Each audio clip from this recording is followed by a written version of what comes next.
Alors, je tenais vraiment à vous remercier d'être présent aujourd'hui. Hein. C'est vraiment la toute première fois que l'association Karaté Timing Evolution propose ce genre d'événement. Alors c'est vrai que ce sont des thèmes qui nous tiennent à cœur. Alors, vous avez vu la prochaine conférence, mais bon, on vous en reparlera plus tard. Donc voilà, simplement vous remercier d'être ici, remercier Yazid bien entendu. Je fais une petite parenthèse parce que si Yazid est là, c'est vraiment pas par hasard, hein, c'est que Karine Mandin, là, qui est en train de nous filmer, m'a permis de connaître Yazid. Et c'est vrai que suite à sa petite journée de formation, là, j'ai vraiment été en fait assez plutôt ému de son parcours. Et il fallait absolument que j'avais vraiment besoin de vous le partager, son expérience, etc. Donc voilà, je crois que c'est à peu près tout. Alors, à la fin de cette conférence, ne partez pas tout de suite parce qu'il y aura un petit pot de clôture. Et puis, ben, je te laisse la parole rapidement.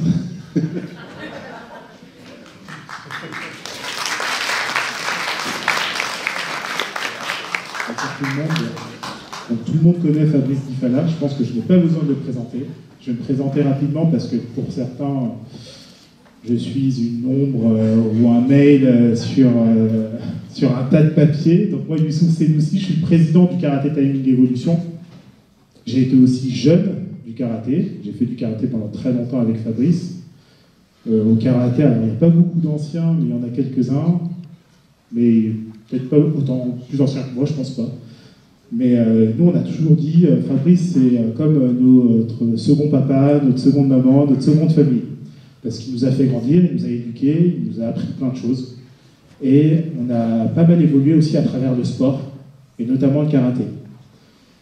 Et en fait, c'est un peu le thème de cette conférence qu'on va avoir ce soir, et cet échange, parce qu'au-delà d'une conférence, c'est plutôt un échange. Je pense que pour beaucoup d'entre nous, c'est aussi ce qui nous a sortis peut-être de la délinquance, parce qu'on a tous grandi dans des quartiers, la plupart du temps, dans des quartiers prioritaires, du Plaisir, Belle-Bay, Roseraie, Grand Pigeon pour certains. Et le fait d'être le soir au karaté, le fait d'être le week-end en compétition, le fait d'avoir une certaine rigueur là-dessus, ça a été aussi ça qui a été l'élément déclencheur, le facteur qui a fait que on est sorti un peu de ce quotidien de délinquants qu'on a pu avoir auprès de nos copains, nos camarades de classe, d'école, d'enfance. Et c'est un peu le travail que Fabrice mène depuis maintenant 22 ans, c'est ce qu'on se disait ce midi, 22 ans depuis 2021. Et juste pour ça, je pense qu'on peut faire un teneur d'applaudissements pour ça.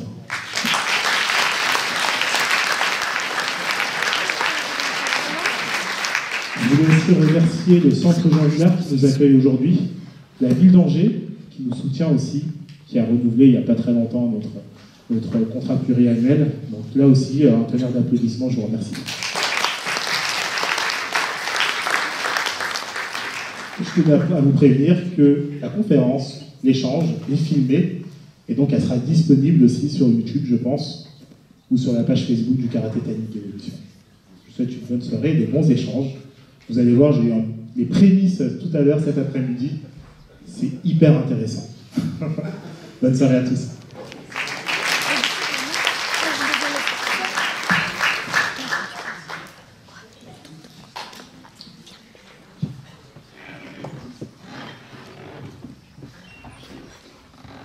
Bonjour tout le monde.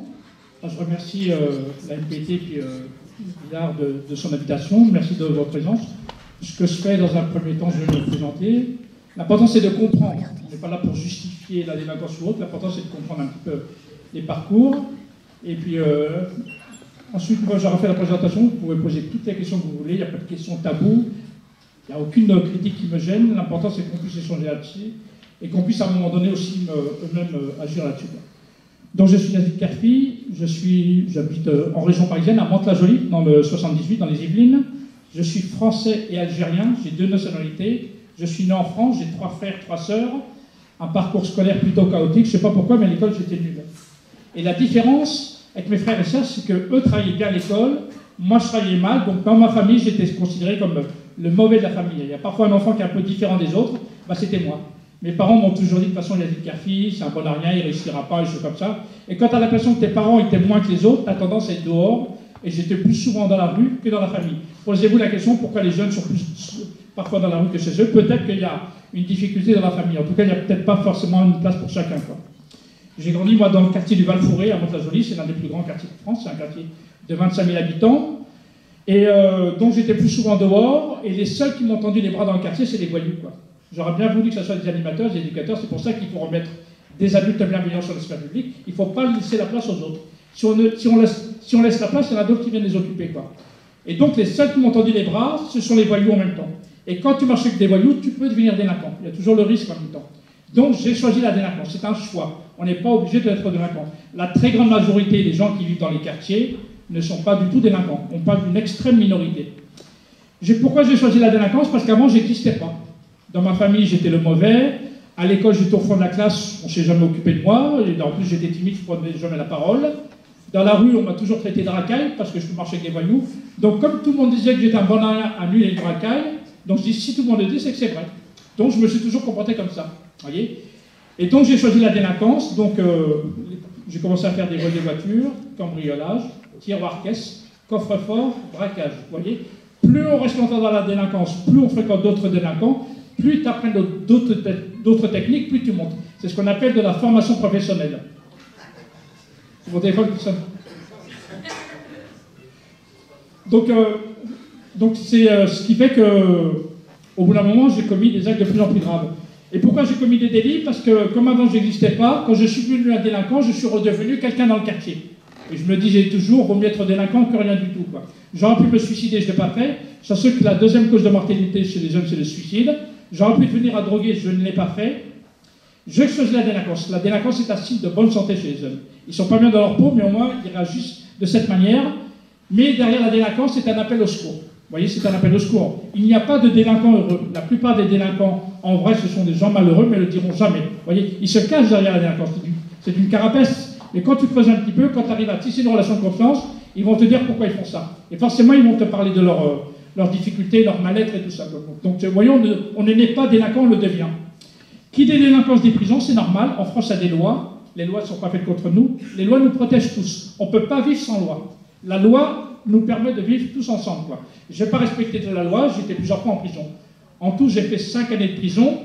Les prisons que j'ai fait la prison de Bois d'Arcy, la prison de Fresnes, la prison de Nantes, la prison de Chartres, la prison de Nîmes, la prison d'Avignon, la prison des Baumettes à Marseille, la prison de Liancourt dans l'Oise, et j'ai fait aussi de la prison d'Algérie, parce que dans mon parcours de délinquant, j'étais pendant 4 ans en cavale, et de temps en temps, pour aller chez moi, parce que chez moi c'est aussi en Algérie, en Kabylie, je suis kabyle, donc à chaque fois je montais en cachet dans les bateaux. Puis un jour, je me suis fait attraper dans le port d'Alger, j'étais en prison d'Algérie, et c'est pour ça que je dis vive la France, parce que les prisons d'Algérie, c'est trop dur. Ah non, c'est 100 personnes dans la cellule, tu dors sur le béton, il n'y a pas de matelas, il n'y a pas de couverture, il n'y a rien. Même si en France c'est difficile, mais en Afrique ou ailleurs dans d'autres pays c'est plus difficile. Mais en même temps j'assume, hein, tu montes dans un bateau où tu n'as pas le droit, donc j'étais à chaque fois en prison. Enfin, donc la prison a son côté criminogène, hein, c'est-à-dire qu'à chaque fois que j'étais en prison, j'étais pire. Enfin pire pour la société, mais meilleur délinquant. Pourquoi pire? Parce que comment voulez-vous sortir de la délinquance quand on te met dans une prison, il n'y a que des voyous autour de toi? De quoi parlent les voyous en prison? Ils ne parlent pas du travail, ils n'aiment pas le travail. Ils ne parlent pas de l'école, ils n'aiment pas l'école. Donc tout le monde parle du business, et donc la prison c'est comme le pôle emploi de la délinquance, il y a tous les corps de métier. Dealer, braqueur, receleur. Comme en général les délinquants ils aiment la délinquance, donc forcément tu t'orientes. À un moment donné, j'étais en cellule avec un braqueur. Vous voyez, les braqueurs, c'est le grand modèle chez les délinquants. J'étais dans la même cellule que lui, c'est devenu mon meilleur ami. En sortant de prison, j'ai été le voir, il m'a appris à braquer, je suis devenu braqueur. C'est aussi simple que ça. Et quand tu es braqueur, tu es cadre dans la délinquance. Donc j'ai toujours esquivé. Enfin, qu'est-ce qui fait que j'ai changé? Enfin, je vous donne les statistiques officielles. Hein. 80% des mineurs qui vont en prison récidivent. Chez les majeurs, le taux est de 65%. Vous voyez, et on continue sans arrêt à mettre des gens en prison en même temps. Ce n'est pas 4 murs qui te font sortir de la délinquance, c'est les humains. C'est les rapports que tu as avec les humains. Dans la vie, c'est toujours des histoires de rencontres. Tu peux faire des belles ou des mauvaises rencontres. Enfin, qu'est-ce qui fait que j'ai changé? Enfin, je vous promets que j'ai changé. Ou alors je ne me fais plus attraper. Enfin, j'aime bien le dire comme ça parce qu'un délinquant, c'est quelqu'un qui commet des délits et qui se fait attraper. Quelqu'un qui commet des délits et qui ne se fait pas attraper, au niveau juridique, on appelle ça une personne honnête. Et en France, il y en a plein, y compris dans les hautes sphères politiques.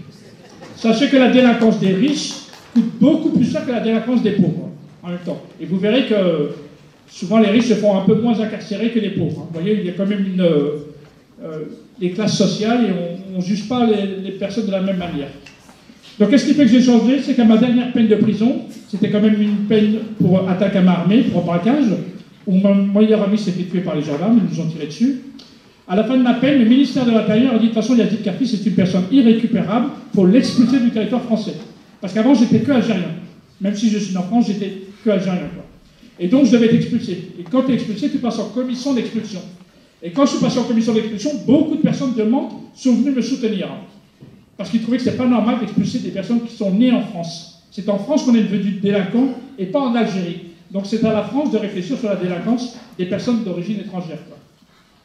Donc quand je suis passé en commission d'expulsion, beaucoup de personnes sont venues me soutenir. Et même le maire de Mantes-la-Jolie, l'ancien maire socialiste, Paul Picard, est venu à la barre. Il a pris la parole devant les juges. Et il a dit que Yazid, c'est pas une personne irrécupérable. C'est un mec intelligent, qui a des capacités, qui a du potentiel. En tant que maire de Mantes-la-Jolie, je me porte garant pour lui. Et je m'engage à l'héberger chez moi, vous voyez, parce qu'il trouvait intolérable d'expulser des personnes nées en France, quoi. Et moi, ce jour-là, j'avais quand même 31 ans à la barre.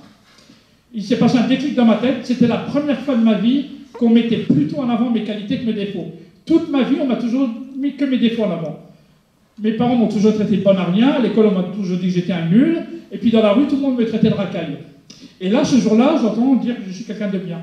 Grâce à ces personnes, je n'ai pas été expulsé. Et pour leur faire plaisir, je leur dis, vous avez dit que je suis quelqu'un de bien, maintenant je ferai tout pour devenir quelqu'un de bien. J'ai fait 2 choses en prison. Premièrement, je me suis juré de ne jamais recommettre un délit. Et deuxièmement, moi j'ai grandi dans le quartier, maintenant je vais aider les jeunes dans le quartier pour pas qu'ils fassent comme moi, en tout cas qu'ils restent dans le droit chemin. En sortant de prison, j'ai fait le métier le plus visible dans les quartiers, c'est animateur socio-culturel dans une maison des jeunes. J'ai travaillé à Chanteloup-les-Vignes. Je ne sais pas si vous connaissez, ou le film La Haine, vous connaissez? C'est là ils ont tourné le film La Haine.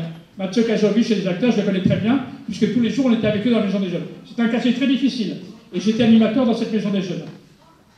Je suis retourné à l'école, parce qu'en France on peut retourner à l'école à n'importe quel âge, en tout cas en formation. J'ai passé un diplôme d'animateur, un brevet d'état de technicien en animation, BATEP, que je reçois mention très bien. Ensuite, avec la validation des acquis, l'expérience professionnelle équivaut à diplôme, j'ai passé une licence, je suis rentré à l'université, où j'ai passé une licence en sciences de l'éducation, où j'ai beaucoup travaillé la psychologie de l'adolescence et la question de la violence. Et je suis diplômé de l'école militaire à Paris, l'Institut des hautes études de la sécurité intérieure, et que j'ai un diplôme aujourd'hui d'expert en sécurité urbaine, que j'ai aussi reçu avec mention très bien. Enfin, pourquoi très bien? Parce que avant, moi, j'étais passionné par la délinquance. Aujourd'hui, je suis passionné par la prévention de la délinquance. Vous voyez, donc qu'est-ce que je fais aujourd'hui? Premièrement, moi j'ai inventé mon métier, je travaille à mon compte, je suis indépendant. Je suis consultant en prévention urbaine, je suis un spécialiste en France sur la prévention de la délinquance. Donc on m'appelle partout, en région parisienne, à Marseille, à Lyon, mais aussi j'étais à l'étranger, en Outre-mer, au Canada, j'étais aux États-Unis, vous voyez, j'ai de la demande partout. Mon boulot c'est d'essayer de comprendre ce qui se passe dans une ville, j'écoute tout le monde, j'écoute les habitants, j'écoute les travailleurs sociaux, j'écoute les élus, j'écoute les policiers, j'écoute les parents, j'écoute les jeunes, j'écoute les délinquants, parce que souvent, quand on parle de la délinquance, on écoute tout le monde sauf les délinquants. Mais il y a quelque chose qui ne va pas en même temps. On parle d'eux sans les inviter. C'est comme des fois on parle des habitants sans inviter les habitants, donc au bout d'un moment il faut se poser des questions. Les bonnes personnes, les gens qui connaissent bien ce problème, qui sont experts aussi sur leur quartier, tout ça, à un moment donné, il faut aussi leur donner la parole, quoi.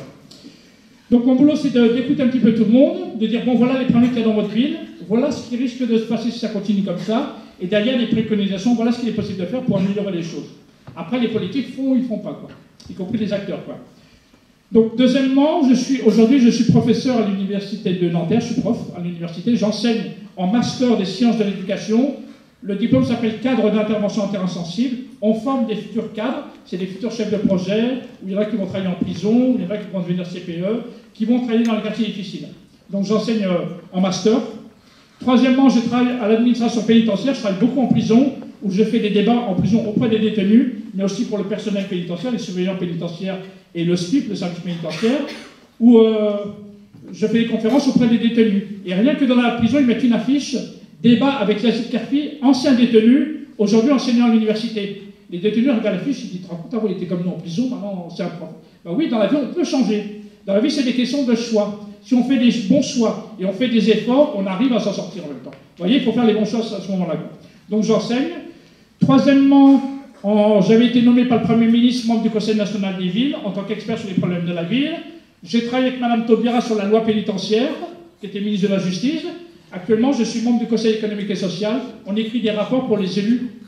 Moi, je ne suis pas politique, j'ai aucun cas politique. Je suis irrécupérable politiquement. Donc, on écrit des rapports pour les élus, pour les aider à prendre des bonnes décisions, quoi. Puis, cinquièmement, je suis le fondateur et le directeur d'une association qui s'appelle Médiation Nomade. C'est-à-dire que j'ai un camion et je m'installe la nuit dans les quartiers. C'est-à-dire je mets des tables dehors, je fais du thé à la menthe. Ici, on voit, le bouton thé à la menthe est très bon. Merci. Donc moi aussi, je fais du thé à la menthe. Tu sais, je mets des gâteaux, des jus de fruits, de la musique. Je mets comme une terrasse de café, je m'installe entre 20h, minuit, 2h du matin. Et je crée des espaces de parole la nuit. En partant du principe que la parole est plus forte que la violence. Il y a souvent de la violence parce qu'il n'y a pas de parole. Donc il faut redonner la parole à tout le monde. Et pourquoi la nuit? Parce que je trouve qu'il y a une aberration en France. Quand on prend les statistiques officielles, les problèmes de délinquance, c'est souvent la nuit, les accidents de la route, les suicides, les révoltes qu'il y a en même temps, les rapports jeunes entre les jeunes et la police, la consommation de drogue, tout ça, les violences urbaines, tout ça, ça se passe souvent la nuit. Et quand tu fais le tour de France, dans la plupart des quartiers, à part les commissariats de police, il n'y a pas grand-chose vers le soir. On se plaint que les jeunes traînent dans les halls d'immeubles ou alors ils font du bruit, des choses comme ça, mais il n'y a pas grand-chose ouvert. Donc c'est ça. Donc, et la plupart des maisons de jeunes en France ou des centres sociaux, ils n'ont à peu près les mêmes horaires que la mairie. 9h, midi, 14h, 18h, fermé la nuit, le week-end. Je trouve que c'est une aberration. Si on veut travailler avec des jeunes compliqués, les jeunes qui sont dans la délinquance, il faut travailler le soir. Il n'y a pas de choix en même temps. Faisons tous la grasse matinée le matin, les travailleurs sociaux, et commençons plutôt à travailler à 14h, et on finit à peu près à 23h. Vous verrez que la délinquance va diminuer. Plus les jeunes sont occupés, moins ils auront tendance à faire des conneries. Plus on mettra des adultes bienveillants sur l'espace public, moins ils se feront entraîner par des adultes malveillants. Vous voyez, on a tous une part de responsabilité, c'est qu'à un moment donné, on va laisser faire. On sait que ça existe de cette manière. Moi, quand j'étais petit, on traînait dans les halls d'immeubles. On est en 2023, les jeunes sont encore dans les halls d'immeubles. Ça n'a pas changé en même temps. Donc au bout d'un moment, il faut peut-être chacun se remettre en cause et travailler un petit peu d'une autre manière. Donc je m'installe la nuit dans les quartiers comme ça. C'est une association que j'ai montée. Je suis financé par le ministère de la Ville, la LCT, l'Agence nationale de cohésion des territoires, et par le ministère de l'Intérieur, le comité interministériel de prévention de la délinquance. J'en suis à peu près à 550 soirées en France. J'ai été dans les quartiers les plus compliqués de France, la nuit, aussi bien la région parisienne, là où je vais le plus, c'est quand même le département du 93, mais j'ai fait les quartiers nord de Marseille, j'ai fait Mayotte, j'ai fait la Réunion, j'ai fait la Nouvelle-Calédonie, j'étais à Chicago, j'étais à la Martinique. Vous voyez, j'ai de la demande en même temps, donc ça c'est une association. Donc je m'installe et je crée des espaces de parole. En même temps, mon boulot c'est de ramener des travailleurs sociaux et puis des jeunes ensemble, de ramener des jeunes puis des adultes, parce que le monde des jeunes et des adultes se sépare de plus en plus, de ramener des élus, qu'à un moment donné, au lieu de parler des jeunes de loin, à un moment donné, que les élus viennent et que les jeunes prennent la parole et qu'à un moment donné, qu'il y a des échanges à ce niveau-là. Donc voilà un petit peu ma façon de faire. Et je suis l'auteur de 2 livres, un livre qui s'appelle Repris de justesse, que j'ai ici, où je raconte mon parcours de vie, pourquoi je suis devenu délinquant, j'explique un petit peu mon parcours de délinquant, qu'est-ce qui fait que j'en suis sorti. Et puis il y a un deuxième livre que je n'ai pas ici, qui s'appelle Guerrier non violent, où j'explique ma façon de travailler, comment je travaille en prison, comment je travaille pour améliorer les rapports entre les jeunes et la police, comment je travaille la nuit dans les quartiers. Enfin, tout ça pour expliquer que avant j'étais un délinquant, aujourd'hui je suis un spécialiste de la prévention de la délinquance. Avant j'étais en prison, aujourd'hui j'interviens régulièrement en prison. Avant les policiers me couraient derrière, maintenant c'est moi qui leur cours derrière pour les former, parce que je trouve que les policiers ne sont pas bien formés en France. Avant j'étais en échec scolaire, j'étais un mauvais élève, aujourd'hui je suis professeur à l'université. Avant dans ma famille j'étais le plus nul, aujourd'hui c'est moi le plus diplômé de ma famille. Je suis la même personne qu'avant, sauf qu'avant j'étais malhonnête et aujourd'hui je suis honnête. Mes valeurs que j'avais, je les ai toujours en le temps. Donc voilà pour expliquer que tout individu peut changer, c'est une histoire de rencontre dans la vie. À un moment donné, j'ai fait des rencontres, qui pour moi, les voyous, c'était pour moi des belles rencontres, puisque il n'y a que qui m'aimaient. C'est une question d'amour, il n'y a que qui me tendaient les bras en même temps. Et j'ai fait des belles rencontres quand le maire est venu, quand toutes les personnes sont venues me soutenir, c'est ce qui m'a fait changer. Donc voilà en gros le parcours. En attendant, ça va reprendre. Juste pour faire un petit peu la médiation nomade, quand je m'installe dans une ville, c'est une ville qui m'appelle. C'est-à-dire qu'une ville qui est en difficulté, c'est souvent les élus qui m'appellent. C'est la ville, on a des difficultés, est-ce que vous pouvez venir? Je rencontre d'abord les élus pour avoir Ça va le politique. Ensuite, je rencontre tous les acteurs de la ville, tous les travailleurs sociaux, la police municipale et tout ça. Je leur explique un petit peu le dispositif de médiation nomade.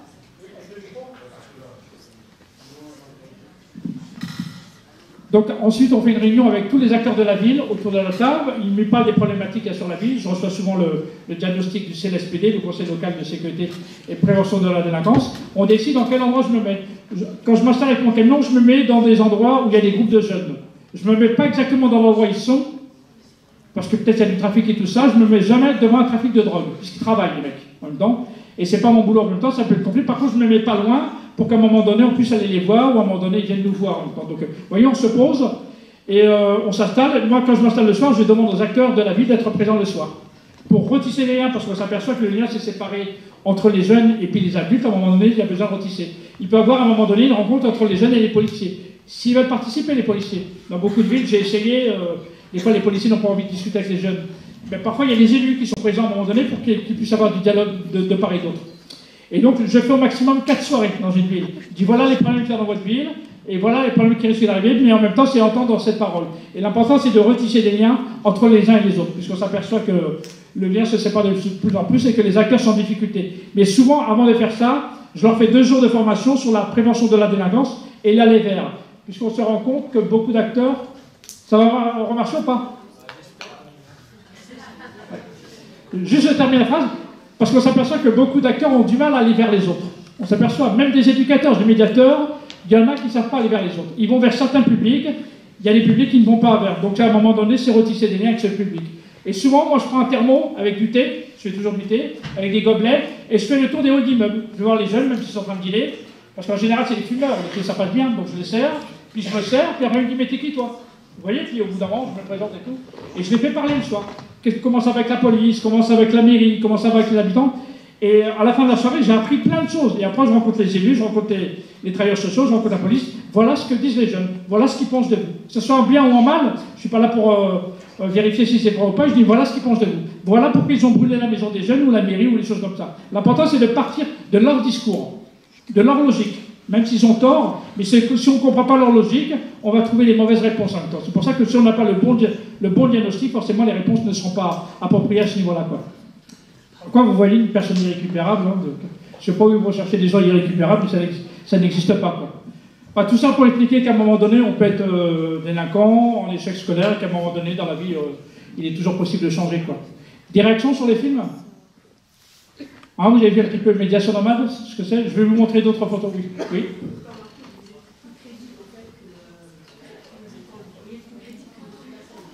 Oui.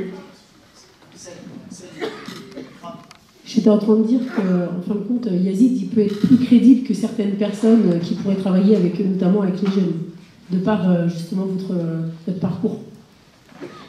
Oui, ça joue aussi, mon parcours et tout ça, mais sachez que quand j'arrive dans le quartier, c'est pas marqué que je suis ancien détenu, ancien braqueur et tout ça, je ne le mets pas en avant. Parfois ils le savent et tout ça, et ça donne une certaine connaissance, ils disent oui, mais avec toi on peut parler parce que toi tu sais, notamment quand j'interviens en prison, la première chose que je leur dis, je suis un ancien détenu. Il dit franchement avec toi ça donne envie de parler tout ça. Mais ça ne veut pas dire qu'on est les meilleurs, il y a des gens qui n'ont jamais vécu dans le quartier et qui sont très blancs et qui font un excellent travail. Sinon on va dire qu'il y a des gens comme nous en même temps, il n'y a que ça. C'est pas vrai, hein, non? Il y a des gens qui sont dans les quartiers qui ne savent pas faire en même temps, qui ne sont pas très bons. Donc c'est pour ça que, après c'est une histoire de formation, de compétences, de travail, de motivation, d'aimer le public et de croire en l'individu en même temps. Il faut croire en l'humain, c'est pour ça qu'il faut d'abord parler d'amour et de croire à la personne en même temps. D'autres choses? Oui. Qui c'est qui a le micro pour faire ça?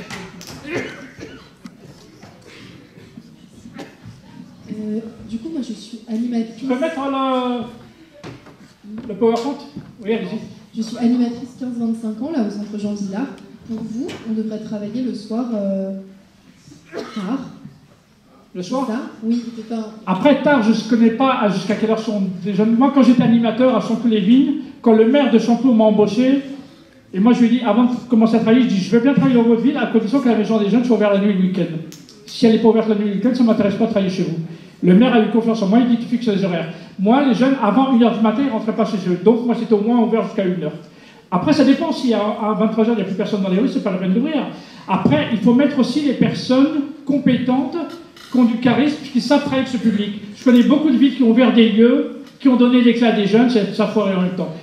Comme c'est le public, comme ce sont des jeunes le soir, des jeunes un peu plus compliqués, un peu plus durs que d'autres, il faut des bons professionnels. Il faut bien les former en même temps et qui savent faire marcher la structure.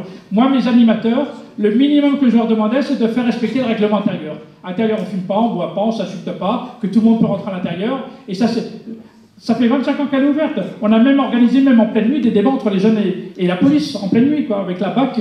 Le maire, il s'engageait à venir à peu près une fois par mois. Le conseiller de mission locale décidait d'être là de temps en temps le soir. Vous voyez, on arrive à les convaincre. Mais c'est pour ça qu'il faut mettre aussi des professionnels. Et non, mais je trouve une aberration que s'il n'y a pas des lieux ouverts le soir, même à Angers, je dis qu'il y a quelque chose qui ne va pas, quoi. Il faut mettre des acteurs, il faut des lieux ouverts et des travailleurs sociaux qui travaillent aussi le soir. C'est pas normal que seule la police soit présente. Sur la vidéo, quand je vais le remettre, je vais vous mettre un petit peu tous les facteurs qui font qu'on peut devenir délinquant. Je les connais tous de tête. Il n'y a pas un ordre hiérarchique. Le premier facteur aggravant qui fait qu'on peut devenir violent délinquant, c'est l'environnement violent. Si on vit dans un quartier où il y a déjà de la violence, où il y a déjà des délinquants, il y a un risque à ce qu'on devienne délinquant. Il y a plus de risques de devenir délinquant quand on vit dans un quartier comme Clichy-sous-Bois ou Val-Touré, à Mantes-la-Jolie, que si on vit dans un petit village. En même temps, je veux dire que la majorité des gens qui vivent dans les quartiers violents ne deviennent pas délinquants. Hein? La très grande majorité, c'est une extrême minorité. Deuxième facteur aggravant, c'est la stigmatisation, c'est l'étiquette qu'on colle. Hein? Vous voyez qu'en France, quand on parle des jeunes, quand on parle des pauvres, quand on parle des noirs, quand on parle des arabes, quand on parle des musulmans, quand on parle des quartiers, c'est souvent en termes négatifs. C'est pour ça que plus on va stigmatiser, plus ça va créer de la colère, ça peut créer du terrorisme, ça peut créer de la radicalisation. Troisième facteur aggravant, c'est l'échec scolaire. Moi, j'interviens souvent en prison, y compris dans les quartiers mineurs, dans les prisons mineures, les prisons pour les mineurs. La majorité des jeunes que je vois en prison, ce sont des jeunes en échec scolaire. Je rencontre rarement des très bons élèves en prison, ou alors ils y sont pour la délinquance financière. Mais la majorité que je rencontre, c'est des jeunes, ils n'ont pas été très loin à l'école. Plus on va se battre sur la réussite scolaire, plus les jeunes vont bien travailler à l'école, moins il y a des risques de délinquance. Pour ça, il faut vraiment, vraiment se battre pour la réussite scolaire. Et en plus, quand il réussit à l'école, il est valorisé, il est reconnu. Les bons élèves ont tendance à fréquenter les bons élèves. Les mauvais élèves ont tendance à fréquenter les mauvais élèves. Autre facteur aggravant, c'est l'oisiveté, l'ennui. Des jeunes qui s'ennuient ont tendance à faire des bêtises. Plus les jeunes seront occupés, par exemple en faisant du sport, en allant dans les centres sociaux, en étant dans la culture, faire des activités culturelles, en partant en vacances, en faisant des activités, plus ils sont occupés, moins ils ont tendance à faire des conneries. Les jeunes qui s'ennuient ont tendance à faire des bêtises. Autre facteur aggravant, les familles défaillantes. Les parents ont leur part de responsabilité. S'il n'y a pas de cadre dans la famille, s'il n'y a pas de dialogue, si les parents ne parlent pas avec leurs enfants, si le père et la mère ne s'entendent pas sur la façon d'éduquer, si c'est une famille monoparentale, c'est plus difficile d'élever ses enfants quand la mère est toute seule que quand il y a le père et la mère. Si les parents sont alcooliques, si les parents sont des délinquants, vous voyez, donc c'est ça qu'à un moment donné, ça existe des parents démissionnaires, mais il y en a très peu. La majorité, ce sont des parents en difficulté avec leurs enfants. Ce n'est pas les parents démissionnaires, mais ils ne savent plus comment faire. Il y a des parents qui disent, à part taper mes enfants, qu'est-ce que vous voulez que je fasse? Il y a des parents qui ne savent pas. C'est pour ça qu'il faut beaucoup travailler sur la parentalité, c'est aider ces familles qui sont en difficulté avec leurs enfants. Autre facteur aggravant, les discriminations. On est dans un pays où il y a beaucoup de discriminations, on l'a dit tout à l'heure, les discriminations, le racisme et tout ça. La preuve, on n'arrête pas de sortir des lois sur la discrimination, donc il faut continuer à se battre là-dessus. Autre facteur aggravant, la santé mentale, les problèmes psychologiques. Plus de 30% des détenus ont des problèmes de santé mentale. La deuxième cause de suicide, de mort chez les jeunes, c'est le suicide. C'est quoi la première cause de mortalité? Est-ce que vous la savez? Oui, c'est la première cause de mortalité chez les jeunes, c'est les accidents de la route. Le deuxième, c'est le suicide. Vous voyez, c'est le mal-être. On est le pays en Europe qui consomme le plus de cannabis, qui prend le plus de médicaments, qui est dans le mal-être en même temps, les burn-out et tout ça. Vous voyez, il n'y a pas que les jeunes qui sont dans le mal-être, c'est tout le monde en même temps. Autre facteur aggravant, c'est les dysfonctionnements dans les institutions. Je vous ai dit tout à l'heure les horaires des maisons des jeunes. En plus, c'est marqué maison des jeunes, donc c'est plutôt maison des jeunes, puisque c'est les adultes qui ont fixé les horaires. Regardez les rapports entre les jeunes et la police. Dans beaucoup de villes, il y a des problèmes entre les uns et les autres. Regardez en prison, quand tu sors de prison, des fois tu en sors pire. Regardez l'école, il y a beaucoup de jeunes qui vont à l'école pendant des années et ils sortent, ils n'ont rien du tout. Ils sortent sans aucun diplôme, sans rien. Vous voyez, donc à un moment donné, il faut que chaque institution se réinterroge. Est-ce qu'on est efficace ou pas dans notre façon de travailler? Donc vous voyez, à un moment donné, il faut aussi avancer de ce côté-là. Juste un petit mot sur l'histoire de la police et la police municipale, puisque moi j'interviens de temps en temps pour les formations de policiers municipaux. Je trouve que de plus en plus les policiers municipaux se comportent comme des policiers nationaux. De plus en plus en même temps. Hein, c'est pas la BAC. Une police municipale, pour moi, c'est une police de proximité. D'abord, ils ne devraient même pas avoir d'armes au départ. Leur boulot, c'est d'améliorer le dialogue, parce que les policiers municipaux sont là pour la tranquillité publique. La police nationale est là pour la sécurité publique. Vous voyez, c'est pas la même chose. Donc, il faudrait qu'une police municipale soit beaucoup plus dans le dialogue avec les habitants, essayer de résoudre certains problèmes. Et quand il y a des arrestations, quand il y a des choses comme ça, laissons ça plutôt, tout ce qui est sécurité, à la police nationale en même temps. Et de plus en plus, les deux se mélangent, et de plus en plus, on demande aux policiers municipaux de se comporter comme la police nationale. C'est pas la même chose en même temps. Une police municipale est avant tout une police de proximité, quoi. Donc voilà, je vous ai mis un petit peu tous les facteurs de rentrer dans la délinquance, donc il faut agir sur tous ces facteurs.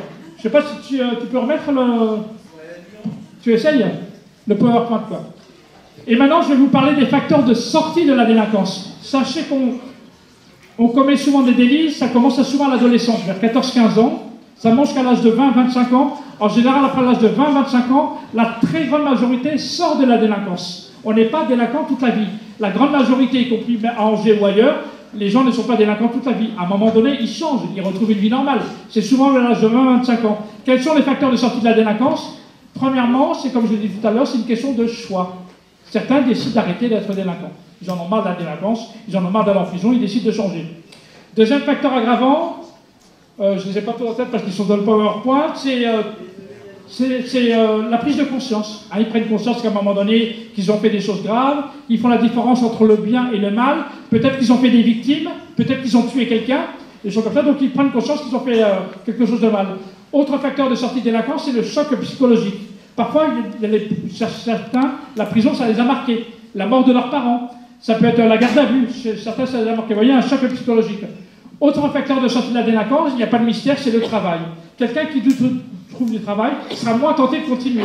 C'est pour ça qu'il faut vraiment se battre sur l'emploi. Or, il y a énormément de jeunes qui n'arrivent pas à trouver du travail en même temps. Donc, plus on arrivera à trouver du travail à des jeunes, plus ils trouveront du travail, plus ils seront formés, moins il y aura de la délinquance. C'est pour ça qu'il faut se battre vraiment à ce niveau-là. Autre sortie, c'est un logement. Quelqu'un qui a un travail, il a des fiches de paie, donc il peut se prendre un appartement, et maintenant il est beaucoup plus chez lui que d'entrer dans la rue. Autre sortie, c'est les rencontres positives, rencontrer des bonnes personnes dans la rue. Il y en a beaucoup qui me disent, moi je m'en suis sorti grâce à cette personne, grâce à cet éducateur, grâce à cet enseignant, grâce à ce policier. Vous voyez, c'est des rencontres positives, et ça manque en même temps dans l'espace public. Autre sortie, c'est la rencontre amoureuse. Beaucoup sont sortis de la délinquance le jour où ils sont tombés amoureux. Et la fille a dit, tu choisis tes copains ou moi. Et si tu veux vivre ta vie amoureuse, tu quittes la bande, parce que c'est très facile de rentrer dans une bande, c'est très difficile d'en sortir. Le fait qu'il tombe amoureux, peut-être qu'il va quitter la bande, il va vivre sa vie amoureuse. Autre sortie, c'est le mariage. Beaucoup ont changé le jour où ils se sont mariés. En même temps, il faut trouver la femme bien en même temps, parce que si tu as une femme qui est aussi tordue que toi, forcément... Parce que, non, imaginez qu'il rentre à 3h du matin, à dire rien, il fume, il boit, il reçoit ses copains, puis elle a fait la même chose, vous voyez, donc, non, ma femme, elle est trop sévère, ma femme, elle est assistante sociale. Elle est algérienne comme moi, mais il y a du cadre à la maison, il y a du cadre, même en voiture, moi, je suis obligé d'attacher ma ceinture, hein. Ah, sinon, elle ne va pas. Non, mais il faut tomber sur une femme qui te sert, quoi, parce que sinon, tu as trop de liberté en même temps, quoi. Autre sortie, c'est la naissance d'un enfant. Beaucoup sont sortis le jour où ils ont eu un enfant. Ils disent, ça y est, moi j'ai un enfant, je suis père de famille, j'arrête. Vous voyez, il y a plein de facteurs qui font la sortie. Autre sortie, c'est la confiance en soi. Hein, il y a beaucoup, moi j'interviens beaucoup en prison, beaucoup n'ont pas confiance en eux. Beaucoup n'ont pas une estime de soi très basse, ils ne croient pas en eux. Ils pensent qu'ils s'en sortiront jamais, que ça ira mal. Si le policier me parle mal, je suis obligé de rentrer dedans. C'est pour ça qu'il y a un gros travail à faire sur la confiance en soi. Puis un dernier facteur de sortie de la délinquance, c'est l'échec dans la délinquance. Je dis l'échec parce que quelqu'un qui réussit dans la délinquance, qui a plein d'argent, il n'a pas envie d'en sortir. C'est pour ça qu'il faut le toucher quand il est en échec. C'est pour ça que quand il est en prison, c'est à ce moment-là qu'il faut approcher. C'est là qu'il faut aller le voir en prison. Il faut aller le voir peut-être. Si on ne va pas le voir, il faut lui écrire des courriers, il faut l'attendre en sortant de prison. Mieux on a préparé sa sortie, moins il y a des risques de récidive. Mais c'est pour ça qu'il faut le toucher au moment donné où il est en échec de la délinquance. Moi, je vais beaucoup en prison. Je vais voir plein de détenus. J'ai des amis qui sont en prison. J'ai un ami que vous connaissez peut-être tous, Redouane Faïd, c'est un ami à moi. Il est très intelligent, c'est un voleur. Hein. Il fait des fourgons blindés, il a 52 années de prison à faire. 52 années. Vous voyez, il sortira jamais. Actuellement, il a 51 ans, il sort à 88 ans de prison. C'est un voleur, hein. Mais 52 années de prison, à côté de lui, il avait Salah Abdeslam qui avait des meilleures conditions carcérales que lui, quoi.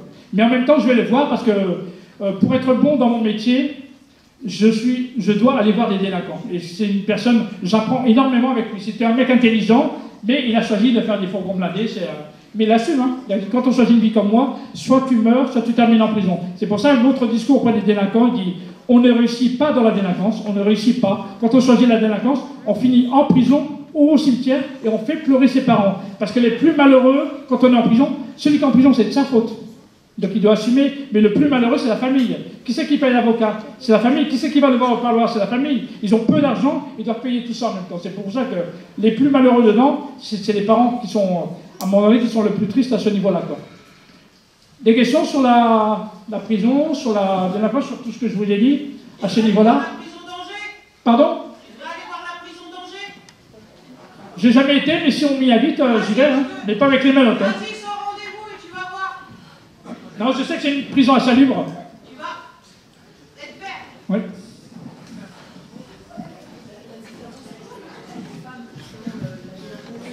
Est-ce que vous avez des chiffres sur la délinquance femme par rapport à la délinquance homme?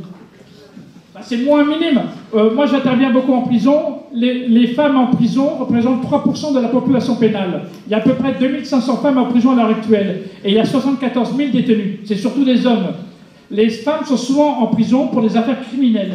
Elles ont tué leurs enfants, leurs maris, et choses comme ça. Mais il y a beaucoup moins de femmes. Les mineurs en prison représentent 0,9% de la population. Actuellement, il y a à peu près 760 mineurs à l'heure actuelle en prison. Ce n'est pas les mêmes conditions, hein. On peut aller en prison à partir de quel âge?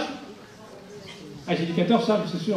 À partir de 13 ans, on peut aller en prison. Hein, mais il y a des mineurs qui sont mineurs et qui ont pris 20 ans de prison. Hein. Il y en a, bien sûr, parce qu'ils ont commis des choses très très graves, quoi.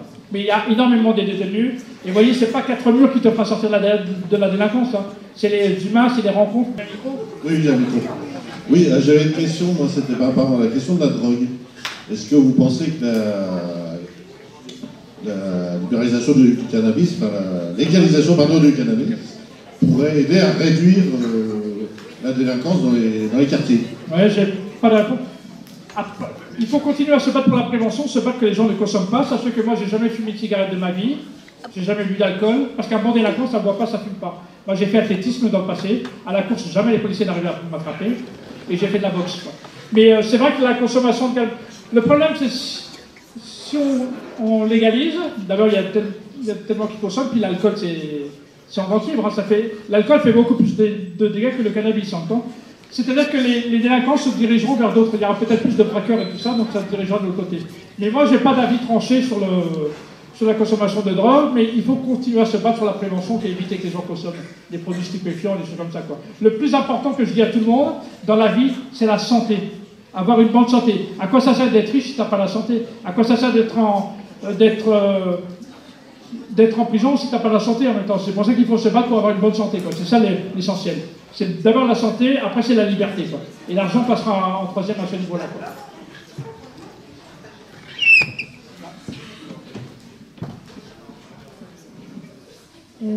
Allez-y. S'il y a des enfants là dans la salle, des jeunes délinquants, qu'est-ce que vous pourriez leur dire? Ça va être bien ma question. D'abord d'écouter les adultes. Hein, il faut écouter les adultes. Les adultes vous attireront vers le haut et la bande va vous attirer vers le bas. Écoutez plus les adultes, vos parents, les professeurs, les adultes qui sont autour de vous, que d'écouter la bande. La bande, elle va vous attirer par là-bas. Et c'est pas des amis, c'est des copains. Parce que quand vous êtes dans la merde, les amis ne sont pas là, quoi. Les personnes ne sont pas là. Quand vous êtes dans la merde, heureusement qu'il y a votre famille. Deuxièmement, quand on choisit la délinquance, on finit mal. Moi, tous les voyous, je vais voir des gros voyous en prison. Des gens qui ont 20 ans, 30 ans. Il y en a plein que je vais voir en prison. Ils disent, Yazid, continue à aller voir les jeunes qui ne font pas comme nous. Parce qu'on est des caïds, on est connus, Redouane Farid me le dit, mais d'autres aussi, qui ne fassent pas comme nous. Parce que nous, on est peut-être des caïds, on est peut-être des gros voyous, mais on va finir notre vie en prison. Quand on choisit la délinquance, on finit en prison ou au cimetière et on fait pleurer sa famille. C'est ça le pire en même temps. Donc c'est ça, ne jamais choisir la délinquance. On finit toujours très mal. Il y a très peu de délinquants qui réussissent à ce niveau-là en même temps. Et la grande majorité, ils pourrissent en prison. Sans compter ceux qui se suicident. Il y a un suicide tous les 3 jours dans les prisons françaises. C'est énorme en même temps. Donc il y a un gros travail à faire à ce niveau-là, quoi. Mais ne pas faire le choix de la délinquance. C'est le très mauvais choix, quoi. voyez, comme ça, vous voyez en même temps des photos. Je vous fais défiler en même temps des photos. C'est Et chouette mon camion. Hein. Oui, moi, Sachez que ce camion a été financé par la Fondation Abbé Pierre. C'est eux qui m'ont payé le camion. Et j'ai un deuxième camion, il a été financé par la préfecture du 93. Là, vous voyez, je me mets en pied d'immeuble la nuit. Posez votre question pendant que je tourne en même temps. S'il vous plaît, Ah, c'est là-bas. est-ce que vous auriez des solutions, par exemple, sur les problèmes entre quartiers? Parce que nous, on est concernés par cette Oui, les rixes, les embrouilles entre quartiers. Les embrouilles entre quartiers. Et ça fait des dégâts. Bah, d'abord, il faut que ça soit une des fiches, par exemple dans le cadre du CLSPD, un groupe de travail là-dessus, pour réunir des personnes là-dessus. Je connais que certaines villes qui l'ont réglé, ils ont appelé les grands de ce quartier, les grands.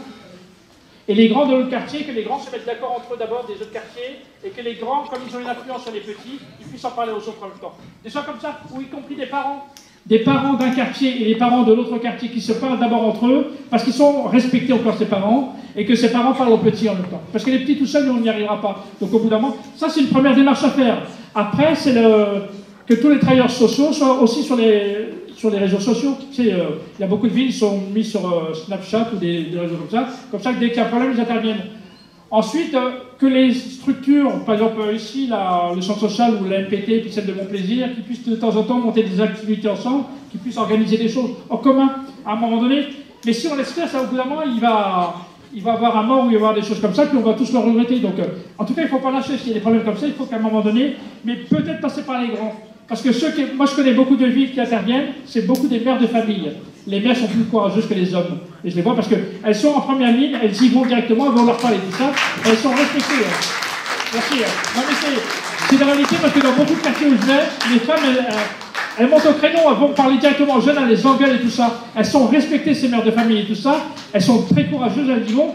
Donc peut-être passer aussi avec des habitants, des mères de famille, avec des personnes qui sont crédibles dans le quartier, y compris des grands, y compris des anciens voyous, parce qu'ils ont aussi une influence. Il faut qu'ils parlent aux petits, quoi. On ne peut pas laisser les petits faire n'importe quoi, parce que c'est celui qui court le moins vite qui va se prendre une balle à un moment donné. On est tous responsables de ce qui se passe.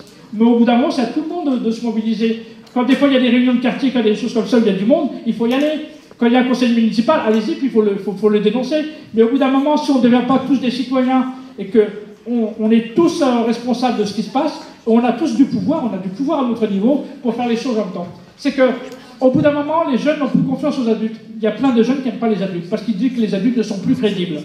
Et donc, au bout d'un moment, les jeunes sont en insécurité, et pour se protéger, ils se mettent en bande. Quand tu es en bande, tu es protégé par ta bande. Et celui qui a encore plus peur que les autres, il se prendra un couteau dans la poche. Mais imaginez qu'un jeune, il lui parle mal, il va l'insulter, le mec, il va s'énerver, il va sortir le couteau, il va le planter, même s'il le regrette 5 minutes après. Mais c'est trop tard, parce qu'ils ne savent pas gérer leur frustration. Et peut-être que l'éducation nationale devrait donner des cours à la non-violence, quoi. À la cour de non-violence, comment on peut gérer les problèmes autrement que par la violence en même temps. Parce qu'ils ne savent pas faire. Il y a beaucoup de violence dans les quartiers, donc il faudra avoir des cours sur la non-violence. Moi, j'ai été formé aussi à la non-violence, et j'organise souvent des rencontres entre les uns et les autres là-dessus, quoi. Mais c'est vrai qu'il y a tellement de morts dans les RICS à l'heure actuelle, ils se battent pour eux. Il n'y en a qu'un qui savent pourquoi ils se battent. Les autres, ils suivent comme des moutons. Et vous verrez que celui qui a cherché la bagarre, c'est le premier à partir. C'est celui qui a le moins à se reprocher, qui court le moins vite, et c'est lui qui va se prendre le coup de couteau. C'est pour ça qu'à un moment donné, c'est à nous tous de réfléchir tous ensemble. Quand il y a un problème quelque part, il faut qu'on trouve une solution. Mais pas que les élus, les travailleurs sociaux tout seuls, il faut que les habitants se mobilisent. On a les jeunes qu'on mérite, et on a aussi les élus qu'on mérite. Donc on est tous responsables de ce qui se passe, quoi. Continuez sur les images. Il y avait une question. Allez-y. Oui, donc vous venez un peu de répondre, mais ma question c'était en tant que simple habitant du quartier et qui est plutôt spectateur, qu'est-ce qu'on peut faire justement si on n'est pas travailleur sociaux, mais qu'on est juste habitant en fait? Ben, vous êtes habitant, parlez. Vous pouvez descendre de chez vous et discuter avec les jeunes. Les jeunes, ils ne font pas la démarche d'aller à la mairie ou d'aller porter plainte quand vous les aidez. Ils ont besoin, à un moment donné, qu'on les réconforte. Ils ont besoin il faut retrouver de la confiance, passer de la méfiance à la confiance en même temps. Il y a plein de jeunes qui n'aiment pas les adultes, parce qu'ils disent qu'ils sont plus crédibles en même temps. Donc faites le pas, allez les voir, leur parler, voilà, je suis avec vous, je suis prêt à vous aider si vous voulez, vas-y, ils peuvent le remercier en même temps. Donc, moi, je m'installe le soir, je fais du thé à la menthe, c'est tout, je ne fais pas grand-chose. Mais tous les jeunes sont là, regardez, il y a plein de monde. Je prends juste un exemple là. Tout ça, c'est des copropriétaires, qu'on en marre des jeunes qui squattent, et là, c'est tous les jeunes qui foutent le bazar le soir. Et ben, on les met ensemble. C'est plus facile d'avoir... Les jeunes, tu les mobilises facilement. Par contre, faire descendre les adultes, c'est difficile. On arrive à les faire descendre. Regardez là, en blanc, c'est la maire de la ville. Ben, en pleine nuit, on demande à la maire, et à côté, il y a les gens de la préfecture, on dit, prenez la parole. Il y a le maire qui est là, il y a les gens de la préfecture, prenez la parole. Il faut que les jeunes prennent la parole, il faut qu'ils disent des vérités. Ce qui manque, on n'est pas dans une vraie démocratie. En fin de compte, on ne se dit pas les choses. Vous voyez, on parle tout à l'heure, il a parlé aussi de la ville ici. Moi, j'habite à Mantes-la-Jolie, j'interviens partout en France, sauf dans ma propre ville, parce que les maires, ils ne m'aiment pas. Parce que comme je suis un expert dans mon boulot, je critique sa façon de faire, et dès que je critique, on t'aime plus. Vous voyez, on est dans une fausse démocratie. Dans la démocratie, il faut savoir écouter tout le monde en même temps. J'interviens partout en France, y compris à l'étranger, sauf dans ma propre ville, parce que j'ai l'habitude, quand il y a un policier qui se comporte mal, on organise une manifestation. Et donc les policiers ne t'aiment pas. Alors que nous, on est pour la loi en même temps. Un policier s'est mal comporté, on le fait. C'est pour ça qu'à un moment donné, c'est aux habitants de prendre du pouvoir. Et il faut que les élus, les travailleurs sociaux partagent le pouvoir avec les habitants. On s'en sortira jamais. Les élus, les travailleurs sociaux ne s'en sortiront jamais tout seuls s'ils ne font pas participer les habitants. Les habitants et les jeunes, ce sont des experts. Quand j'organise une réunion sur les problèmes de délinquance dans une ville, je réunis les habitants. Non, je réunis les travailleurs sociaux, ils sont là. Parfois, il y a les élus. Parfois, dès qu'on met des habitants, ils disent non, non, il ne faut pas mettre les habitants. Vous voyez, des jeunes qui font la gueule. Et j'invite aussi des délinquants autour de la table. Maintenant, on ne va pas inviter les délinquants. Mais dans toute la réunion, on va parler des délinquants sans qu'ils sont là, il faut les inviter. Ce n'est pas des monstres, les délinquants. Ils ne sont pas que délinquants, ils ont plein de choses. Donc, au bout d'un moment, quand on discute sur un sujet, il faut inviter aussi les auteurs.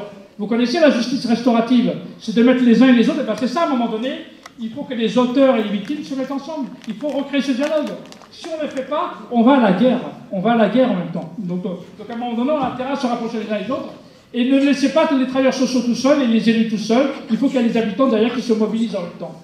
Parce que c'est chez nous en même temps, qui sait les premières victimes, ce sont les habitants. Mais pour ça, il faut aimer les gens, il faut aimer son travail, il faut aimer ce qu'on a envie de faire, il faut être motivé, il faut être passionné. Moi, je suis passionné par mon boulot. Et depuis très longtemps, je n'ai jamais baissé les bras.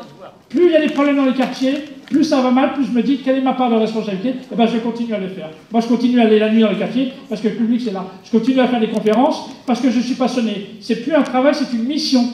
Notre mission, c'est il faut qu'on aide les autres. Il faut qu'on s'aide les uns les autres en même temps pour pouvoir s'en sortir, quoi. Mais tous ensemble. On ne s'en sortira pas chacun dans son coin. Il faut qu'à un moment donné, on soit tous ensemble.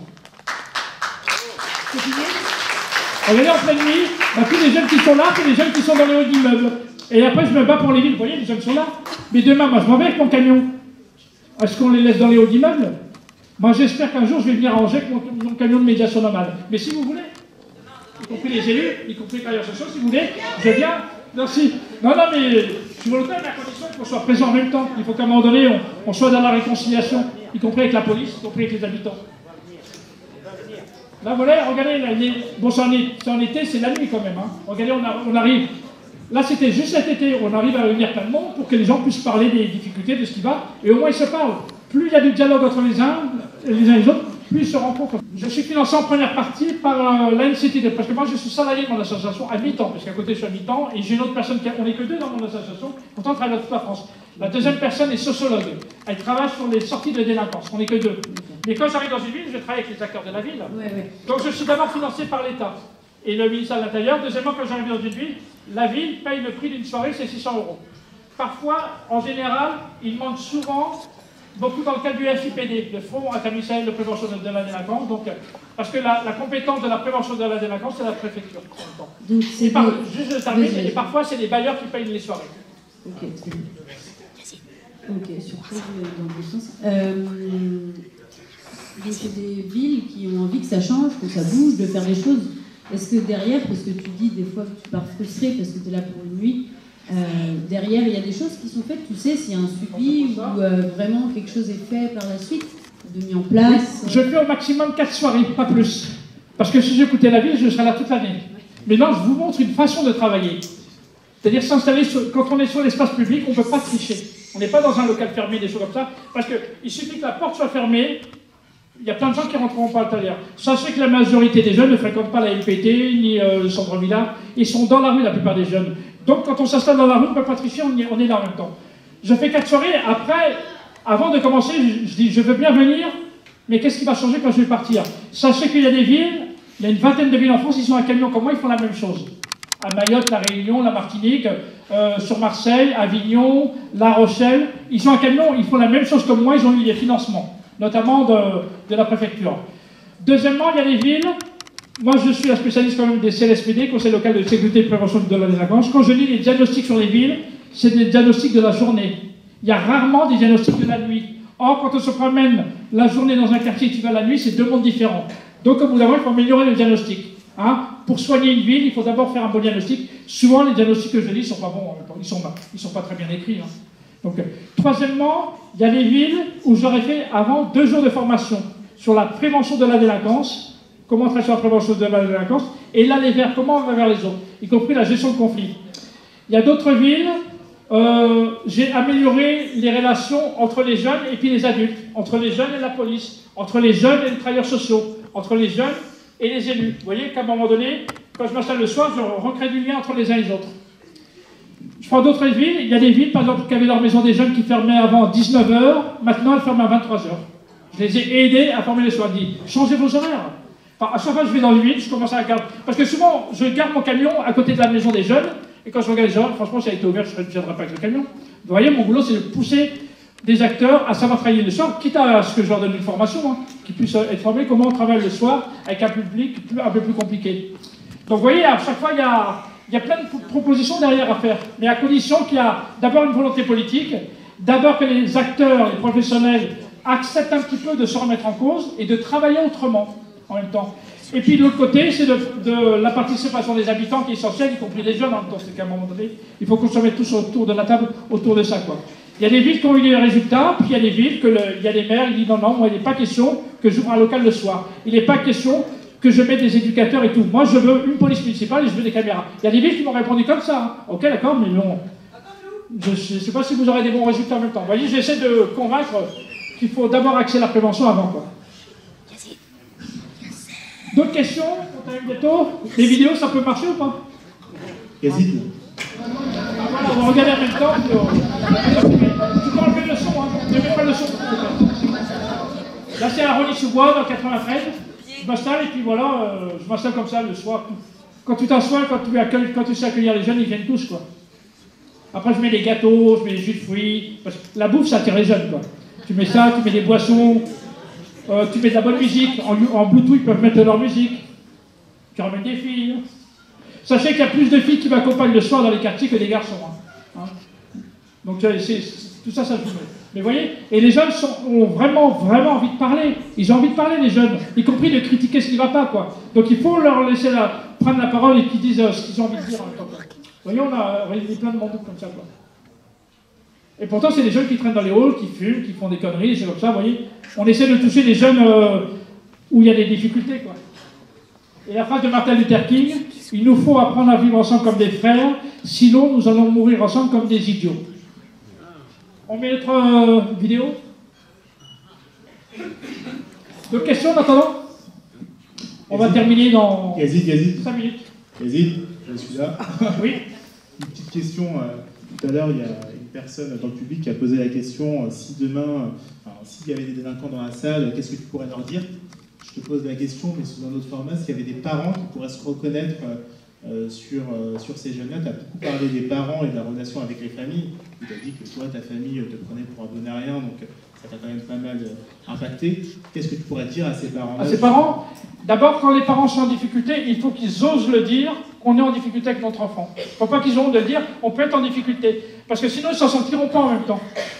Et donc, ils osent aller voir des travailleurs sociaux, qu'ils aillent peut-être à la mairie demander, voilà, j'ai des difficultés, qu'ils aillent au conseil, aller voir une assistante sociale, au conseil départemental, mais qui demandent, j'ai besoin d'aide. Eux, ils demandent aussi à leurs cousins, leurs voisins et tout ça, est-ce que vous pouvez m'aider par rapport à mon enfant? Qui viennent vous voir, vous, un animateur, voilà, j'ai des difficultés. Donc il faut les aider à faire la démarche. Des fois, il faut les prendre par la main, parce qu'ils n'osent pas le faire, parce qu'ils ont peur d'être jugés comme des mauvais parents. Ce ne sont pas des mauvais parents, ce sont des parents en difficulté avec leurs enfants. Et parce qu'ils ont peur d'être jugés comme des mauvais parents. Donc d'abord qu'ils osent le dire, qu'ils sont en difficulté, et qu'à un moment donné, qu'on puisse les aider à ce moment-là en même temps, quoi. Mais pas qu'ils restent tout seuls dans cette difficulté. Parce que plus ils vivent cette situation, plus ils sont enfermés, quoi. Là, on a fait une réunion, c'est entre les copropriétaires qui en ont marre des jeunes et puis tous les jeunes qui squattent. Bon, vous voyez, à gauche, c'est tous les quelques copropriétaires. Et puis là, c'est tous les jeunes qui squattent en même temps. Aujourd'hui, je parle davantage. Avant, ils appelaient la police, ils les insultaient par les fenêtres. Maintenant, ils les connaissent, ils leur parlent directement, quoi. Ça ne résout pas tout, mais au moins, on essaie de faire quelque chose. C'est pas sûr que ça marche, mais au moins, on fait l'effort, et tout le monde le voit qu'on fait un effort pour essayer d'aider les gens. Vous voyez comment ils regardent les jeunes, là?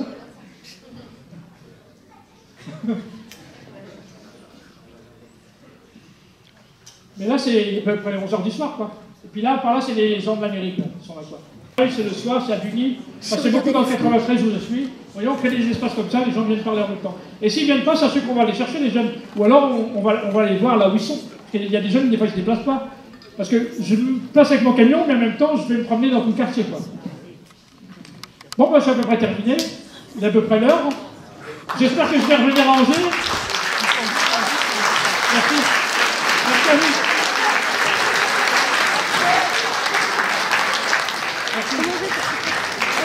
On va continuer à être motivé, passionné, continuer à faire ce que vous faites dans le temps. Merci à vous tous. On peut continuer les échanges dans le hall, là il y a un petit pot qui vous attend, donc merci à toutes et à tous. Merci.